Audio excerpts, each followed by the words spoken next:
Human rights lawyer Femi Falana, the senior advocate of Nigeria, has reacted to comments made by the Minister of Labor and Productivity, Chris Ngige, who over the weekend warned the Academic Staff Union of Universities against the consequences of contempt of court. On September 21st, the Industrial Court ordered ASUU to call off its ongoing nationwide strike, which the union embarked on February 14th, to press home the demands for improved funding for universities, a review of salaries for lecturers, amongst other issues. Falana, in a statement on Monday, said that ASUU did not engage in contempt of court on the recent verdict because the union is seeking to appeal and stay the execution of the judgment. He further advised the federal government to stop chasing shadows and adopt urgent measures to end the strike. Mr. Falana joins us now.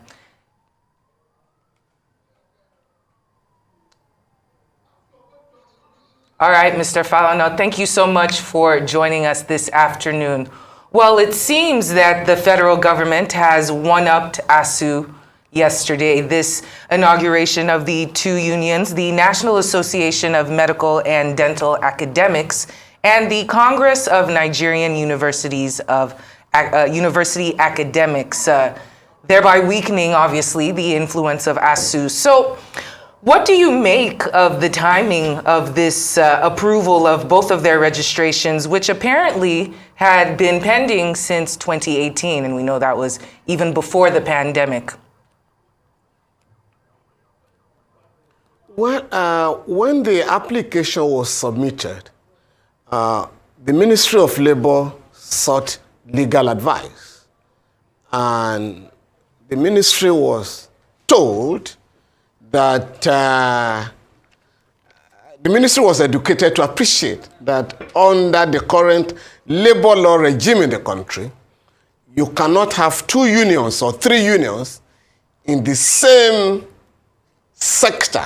In other words, within the academia in Nigeria, there can only be one registered trade union, that is the academic staff union, of universities, registered pursuant to the Trade Union Act as amended. What happened yesterday, I think, was a desperate measure to break the strike. The government has tried various measures, but the latest one is perhaps going to embarrass the government because it is an illegal exercise and it won't work. ASUU is today one of the most organized, one of the most united trade unions in Africa. So registering a splinter group or a couple of them will not in any way dismember ASUU or disorganize ASUU. Once the government appreciates this in the next few days, I think the government will have to again stop chasing the shadows. Even looking at the law, apart from the fact that the Supreme Court has made the point in the case of Osawe and Registrar of Trade Union that you cannot have two unions in any area where the government has registered a trade union. And the whole idea is part of our history, that in the First Republic, you had what we call mushrooming of trade unions, which threatened industrial peace in the country. And that was why the law was made in 1973. Trade Union Decree of 1973, which is now an act of parliament. It was amended in 2005 under the Olusegun Obasanjo regime. So as the law stands today, you cannot have two or three unions in the university. I'm talking of union of lecturers, because you have NASU, non-academic staff union, in the universities. You can't have two of them. Neither can you have two bodies in other unions in the country. So the law is very clear on this, again, as I said, politically it won't work. It's unfortunate, listening to the minister, that we are back to the 80s. It's very interesting to know that Dr. Chris Ngige, the Minister of Labor and Productivity, was a member of the Nigerian Medical Association when that body and National Association of Resident Doctors, NLD, were proscribed by the Buhari Idi Agbo military junta in 1984. I was their counsel, and we told the government that it won't work. The doctors were united. They would be stronger in coming back, address the problem that led to the strike. The government poo-pooed our suggestion. But at the end of the day, another military junta, I think the Babangida junta, lifted the ban. In 1981, the Shehu Shagari regime was disturbed by the progressive credentials and actions of the Hassan Sumonu-led NSC. So the government decided to Pakistanize or balkanize the Central Labour Organization by asking Nigerian Civil Service Union, led then by Mr. David Ojeli, to form a rival center. Again, it didn't work. At a state, the government decided to have trade union congress together with the Nigerian Union Congress. Of course, there is provision in the law for federation of trade unions. Instead of, again, dividing the two labor centers, they are more united than ever before. So I would like to advise the government to go back to the drawing table, ensure that proper advice is sought so that we do not continue to expose the country to ridicule. Take, for instance, Section 47 of the Trade Union Act provides that no trade union can be registered or can be deemed to have been registered without a publication in the Gazette, Federal Gazette. This body was said to have been registered yesterday, giving certificates. And the minister ordered them, go and start work, go and start teaching. Up to today, there has been no publication in the Federal Gazette. So it's a litany of illegalities, but it won't work. And I think it's good that the House of Representatives has taken the initiative. The leadership had a good meeting with the president yesterday from the reports, which have been published. The president has taken over this matter, and I think has promised the leadership of the House of Representatives that this crisis will be resolved this week.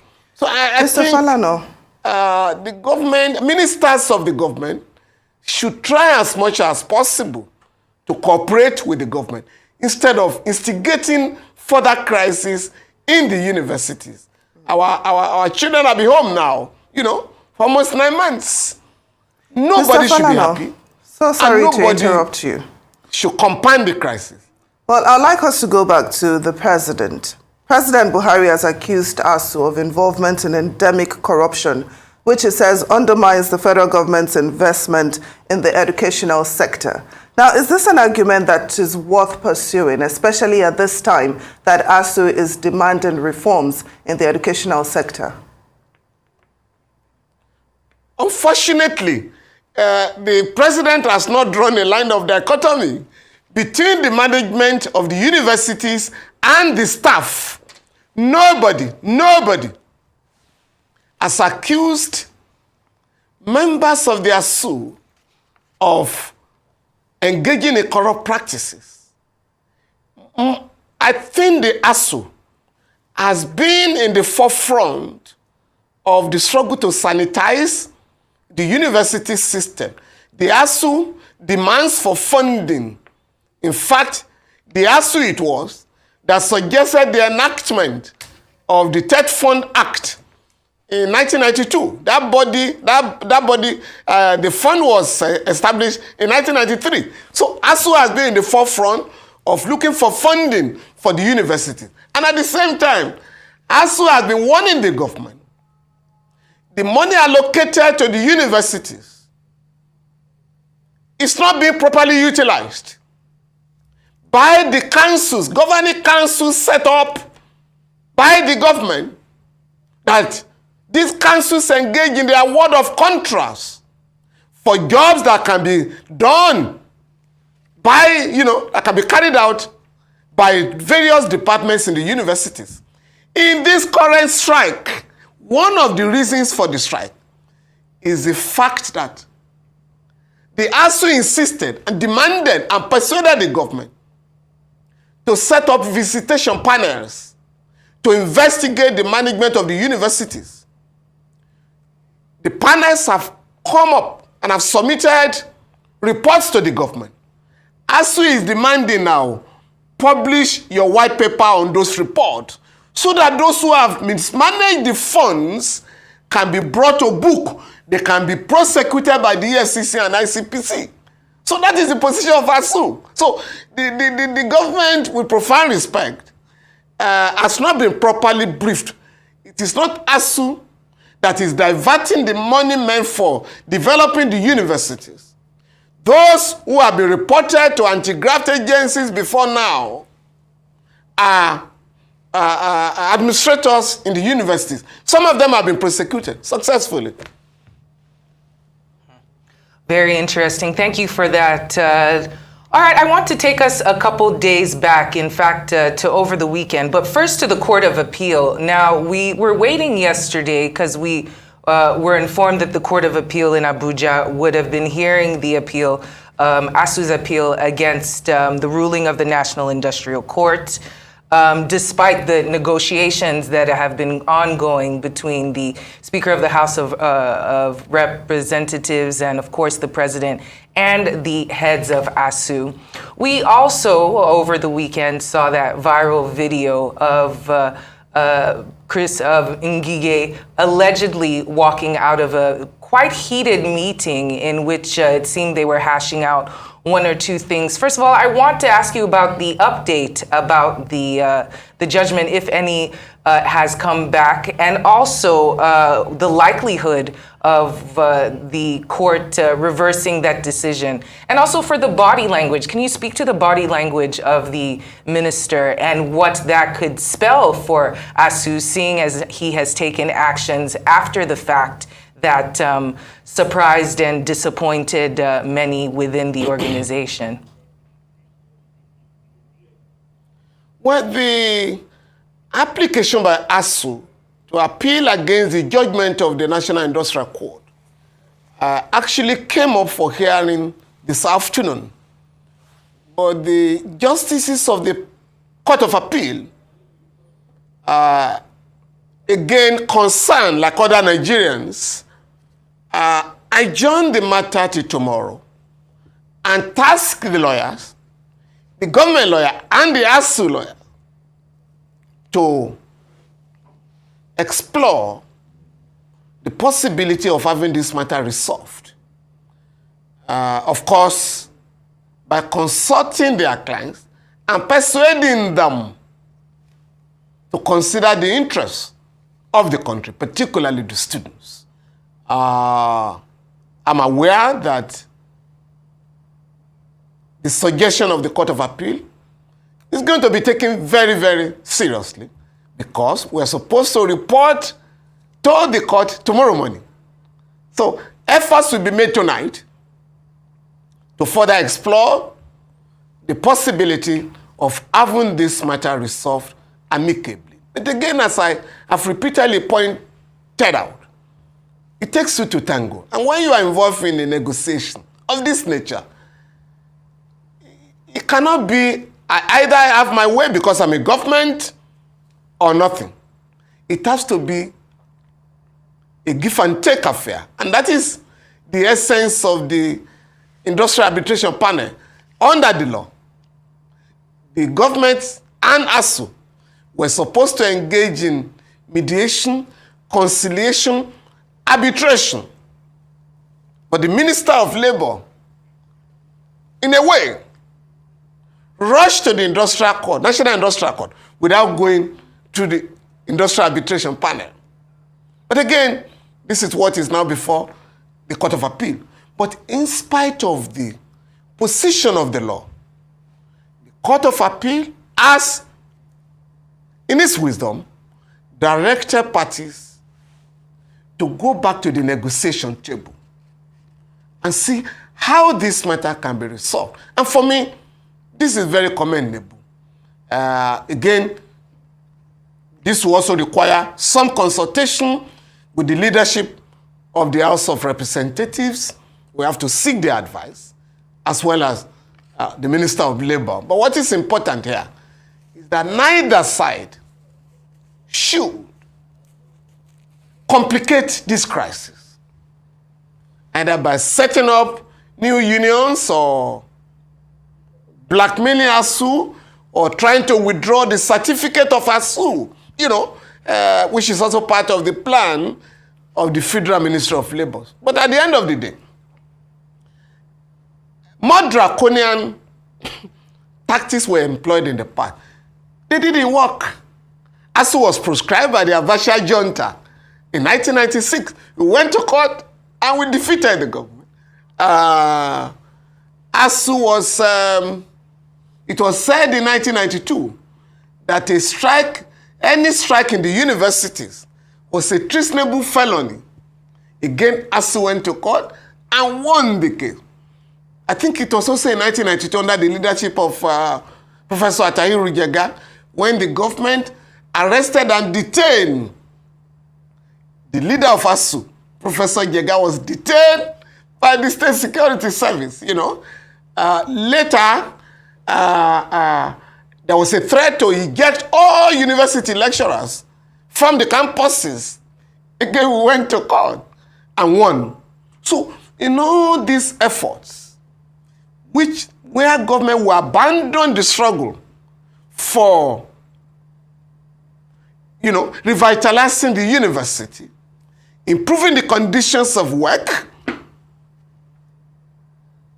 by just ignoring the causes of strike and then try to destroy unions, won't work. Because if what was done yesterday is allowed to stand, I can assure you, you are going to have what I call mushrooming of unions, proliferation of trade unions. Once you go on strike, the government will go and instigate a faction to seek for registration. And so we are going to go back to the First Republic. And industrial peace will be threatened. Now, Mr. Falana, the economy will be worse for it. Mr. Falana, before going to the industrial court, the federal government said it had met 80% of all of ASUU's demands, but the union remained defiant. Now they've been asked to go back to the negotiation table. How optimistic are you that this time around we will have a permanent solution to this, considering the fact that students have been at home for several months?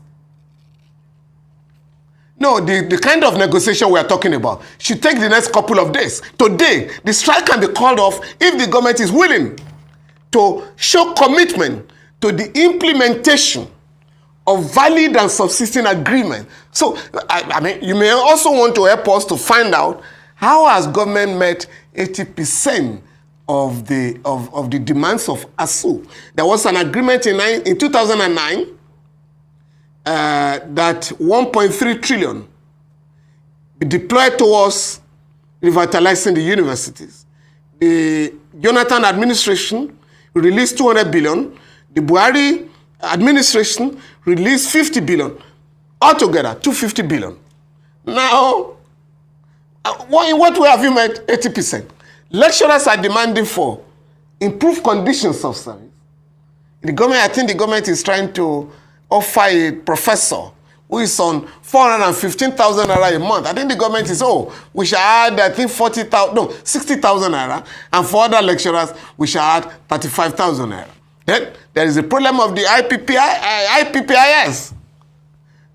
The government again says, okay, we will now take what you are saying very serious. Because as you pointed out, that platform is a platform of fraud, And there are thousands of cases where fraud has been established with that platform. And so ASUU says, we have what we have designed, UTAS.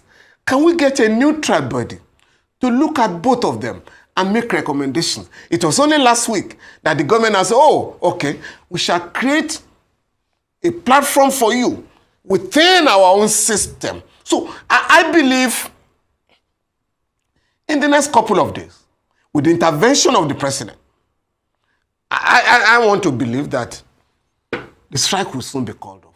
Because if we miss this opportunity, the country will be in trouble. But I also believe that this regime would not want to be recorded as having collapsed the university system. It's not in the interest of the image of the government. It's not in the interest of the country, and particularly students who have been home for close to 9 months now. And that is why the government must go all out to do the needful to end this strike. Yes.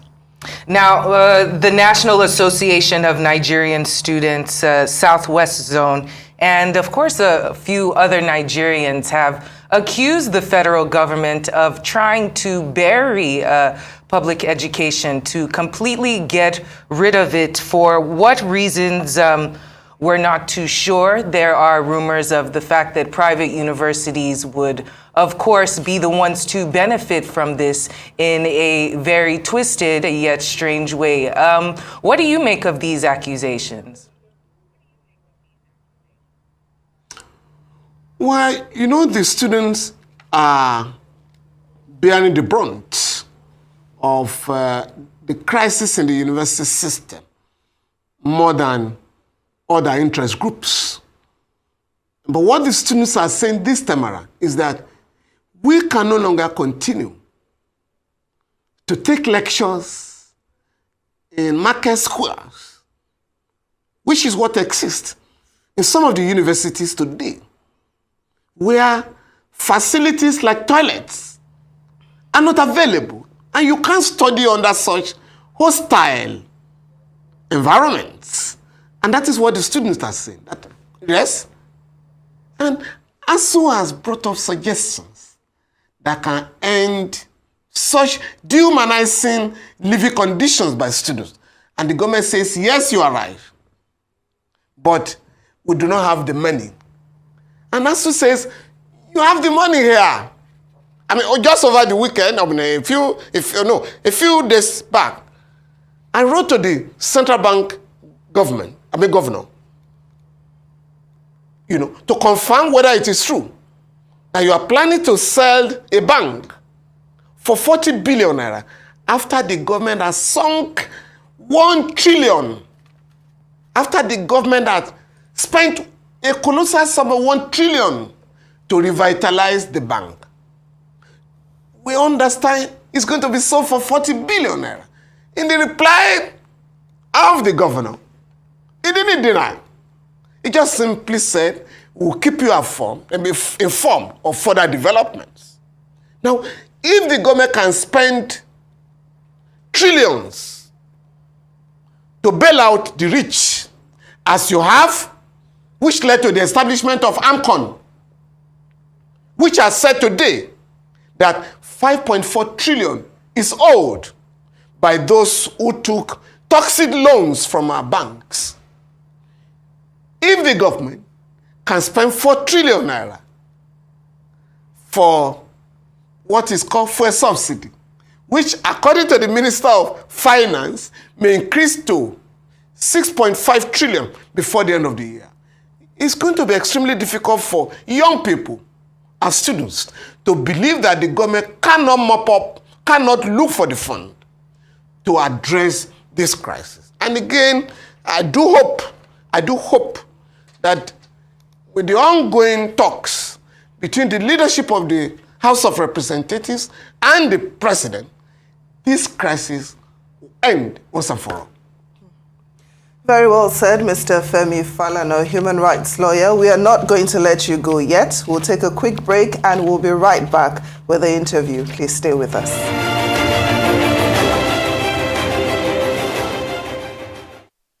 Welcome back to Newsday. We still have with us human rights lawyer, Mr. Femi Falana. Thank you so much for staying with us.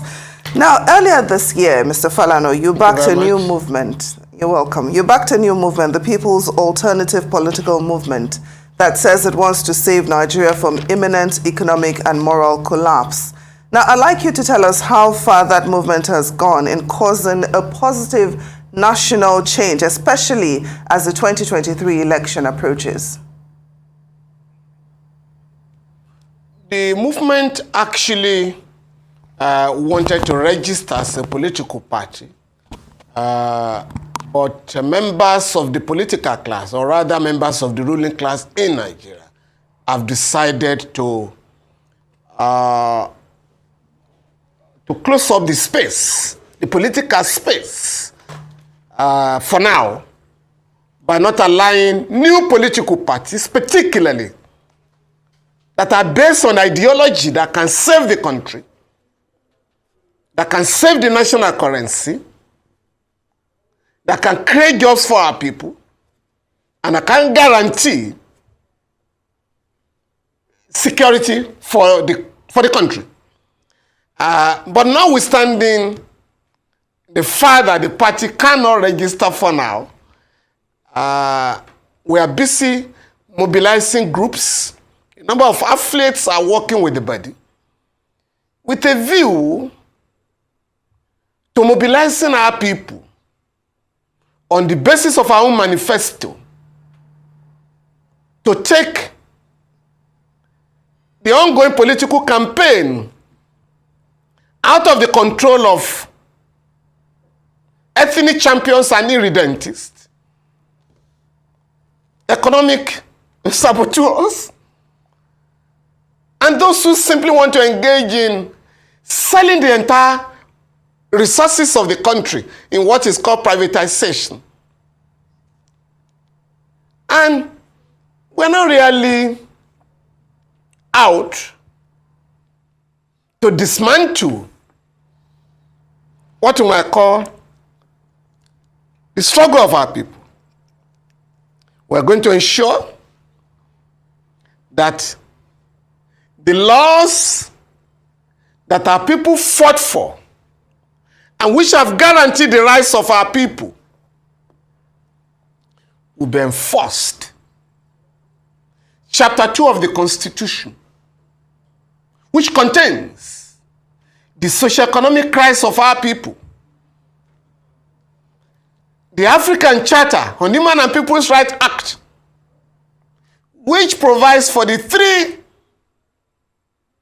sets of human rights: political and civil rights, socio-economic rights,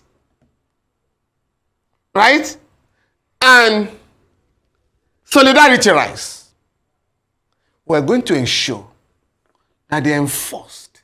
For instance, you are told by bourgeois lawyers that chapter 2 of the Constitution is not justiciable. Therefore, we should just put them in the Constitution, almost for decoration. But we are drawing the attention of such lawyers to section 224 of the same Constitution, which provides that the programs and manifesto of every political party shall reflect chapter 2 of the Constitution. And when political office holders take their oath of office in Nigeria, they all swear to implement the provisions of chapter 2 of the Constitution. That chapter guarantees security. It says, section 14, the security and welfare of our people shall be the primary purpose of government. Section 16 provides that the national economy shall be controlled by the government, and that the economy will not be managed in such a manner that the commonwealth will be concentrated in the hands of a few people or a group. So these are the issues. These are the programs the People's Alternative Political Movement will be taken to town. We want to challenge the political parties and their candidates. What is your response to each of the rights of our people that have been guaranteed. Political and civil rights, socio-economic rights, and solidarity rights. That is going to be our contribution for now.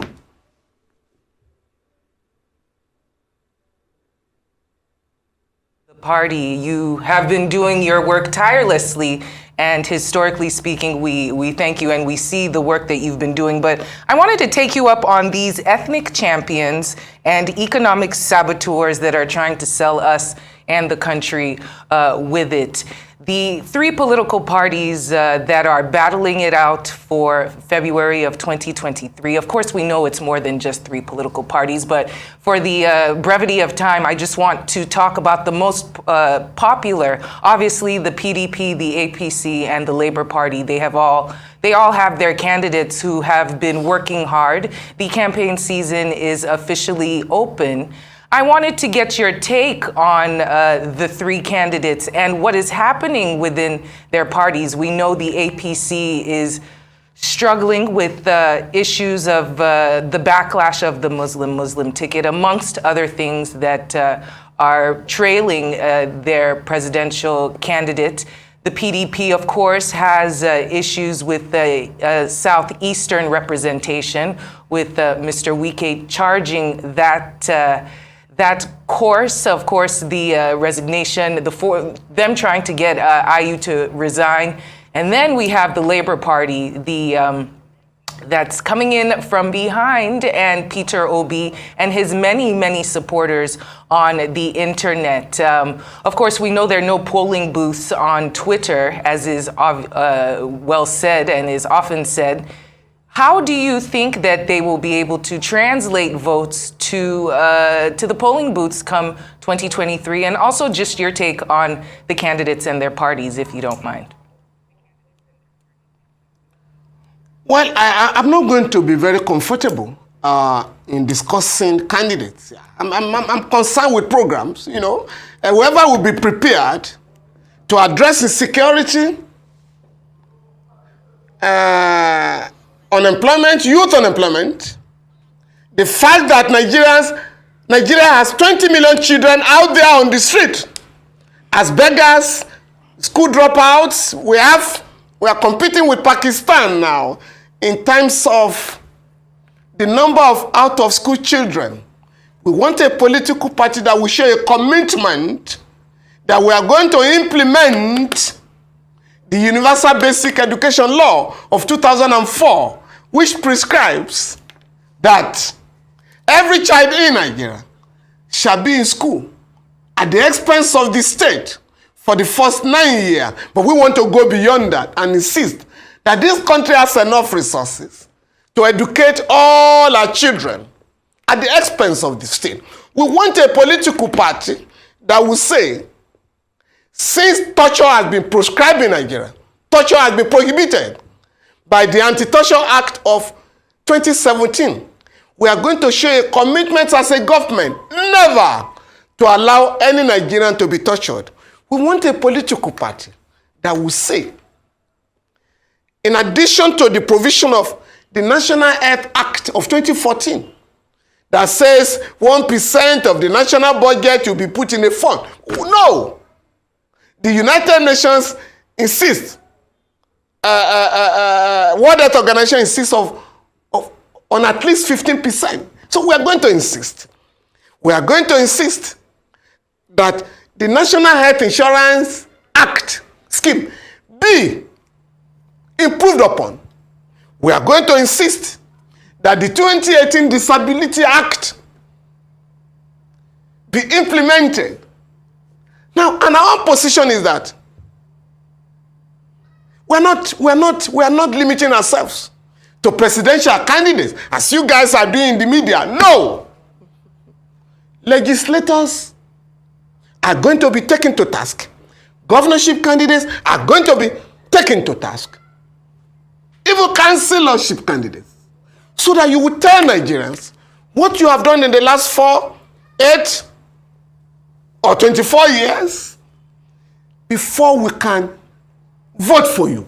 I'm also aware that the Nigerian Labour Congress and the Trade Union Congress have what you call the workers' charter of demands.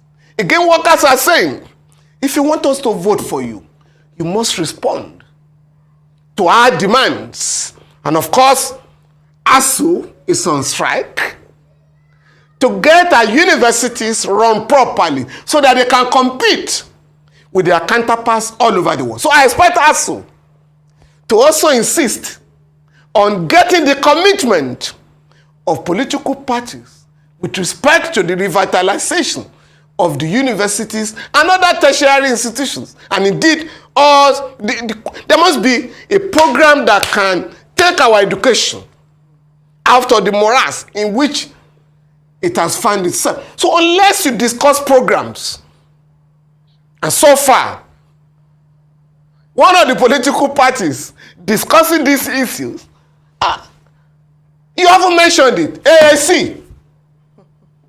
You are bogged down, you are only talking about APC, PDP, Labour Party. We must look at the programs of all the political parties and then get their commitment to address the problem of insecurity. How can we embrace technology? We want a political party that can say, we arrest $470 million. Well, Mr. Femi Falana, contract was awarded in 2010. Human rights lawyer, Mr. To ensure Femi that we Falana. have CCTV cameras in Lagos, Abuja, and Port Harcourt. Where are they? Oh, I'm so sorry to interrupt you, but we thank you so much for joining us. You've said a lot. Your points are noted. We appreciate them. Thank you so much for joining us on Newsday.